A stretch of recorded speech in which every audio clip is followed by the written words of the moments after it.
CM Jagan పై జరిగిన రాళ్ల దాడికి నిరసనగా పొన్నూరు నియోజకవర్గం వైసీపీ ఎమ్మెల్యే అభ్యర్థి అంబటి మురళీకృష్ణ నిరసన చేపట్టారు.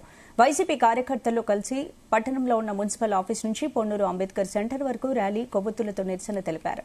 ఇక జగన్ కు వస్తున్న ఆదరణ చూసి ఓర్వలేక టీడీపీ గుండాలు దాడి చేశారని ఆరోపించారు. దీనిపై విచారణ జరిపి దాడికి పాల్పడిన వారిపై కఠినంగా శిక్షించాలని కోరారు.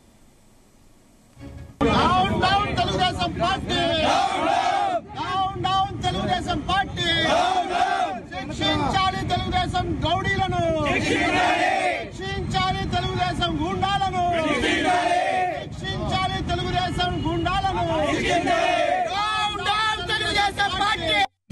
విజయవాడ సింగనగర్ లో అర్ధగంట క్రితం ప్రియతమ ముఖ్యమంత్రి సంక్షేమ సారథి వైఎస్ జగన్మోహన్ రెడ్డి గారిపై తెలుగుదేశం పార్టీగా అనుమానిస్తున్న గూండాలు దాడికి పాల్పడడం, మరి దుశ్చర్యకు పాల్పడడం అందరికీ తెలిసిన విషయం.